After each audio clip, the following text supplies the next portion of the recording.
Student, इस lecture में हम लोग समविभव पृष्ठ और उसके प्रगुणों के बारे में पढ़ेंगे। तो सबसे पहले समविभव पृष्ठ होता क्या है? समविभव पृष्ठ एक ऐसा पृष्ठ है जिसके प्रत्येक बिंदु पर विद्युत विभव का मान बराबर होता है, समान होता है।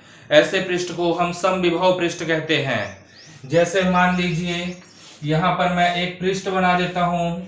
इस पृष्ठ में दो बिंदु ले लेता हूँ, एक बिंदु ए है, एक बिंदु बी है। तो यहाँ पर बिंदु ए पर जो विभव होगा वही बिंदु बी पर भी विभव होगा।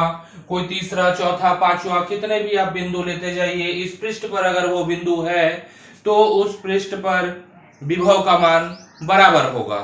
तो इस पृष्ठ को हम लोग बोलेंगे समविभव पृष्ठ। अब इसके कुछ गुण देख लेते हैं।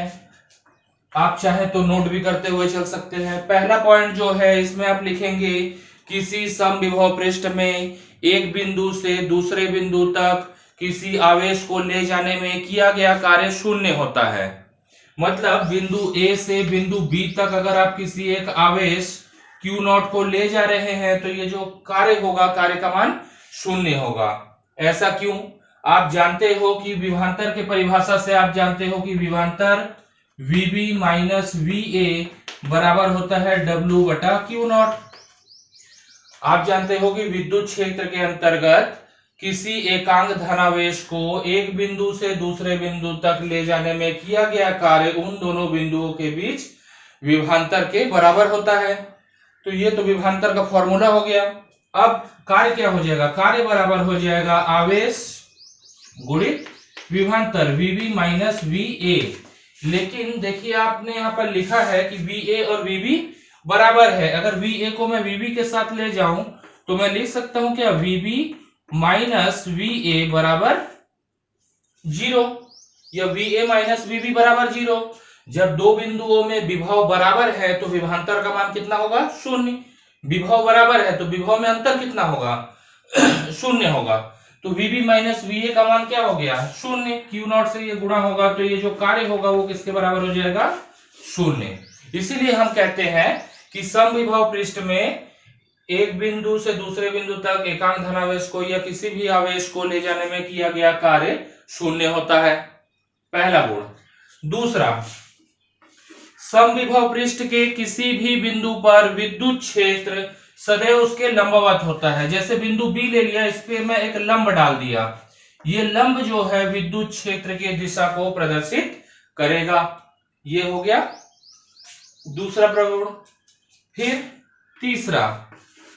तीसरे प्रगुण में बोलते हैं कि समविभव पृष्ठ में विद्युत क्षेत्र की तीव्रता जो है वो, तीसरा प्रगुण ये है कि ऐसे क्षेत्र जहां पर विद्युत क्षेत्र की तीव्रता प्रबल होती है, विद्युत क्षेत्र प्रबल होता है, समविभव पृष्ठ भी पास पास होते हैं। और ऐसे क्षेत्र जहां पर विद्युत क्षेत्र दुर्बल होगा वहां पर समविभव पृष्ठ भी दूर दूर होते हैं।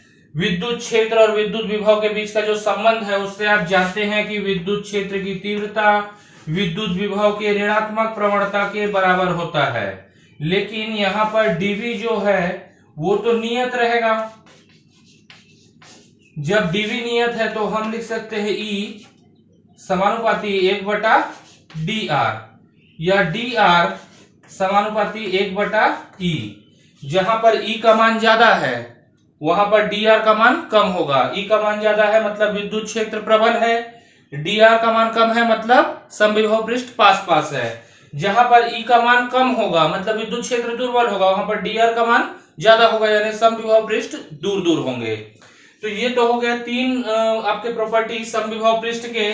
चौथा प्रॉपर्टी है कि दो समविभव पृष्ठ कभी एक दूसरे को प्रतिच्छेद नहीं करते हैं। ऐसा कभी भी नहीं हो सकता कि एक ये पृष्ठ है और एक पृष्ठ और इसको ऐसे काटता हुआ चला जाए। समविभव पृष्ठ ऐसे हो सकते हैं, समांतर हो सकते हैं एक दूसरे के, लेकिन ऐसे एक दूसरे को काट दे ऐसा कभी भी संभव नहीं है। तो ये हो गया आपका समविभव पृष्ठ और उसकी प्रकृति या प्रगुण कह लीजिए। ये टॉपिक परीक्षा के पॉइंट ऑफ व्यू से बहुत ज्यादा इंपॉर्टेंट है। इसको अच्छे से पढ़िएगा, किताब से पढ़िए, फिर लेक्चर को देखिए। अगर कुछ डाउट रहता है तो आप मेरे को कमेंट कर सकते हैं। और अगर आपको ये वीडियो अच्छा लगे तो इसको लाइक जरूर कीजिएगा। Thank you.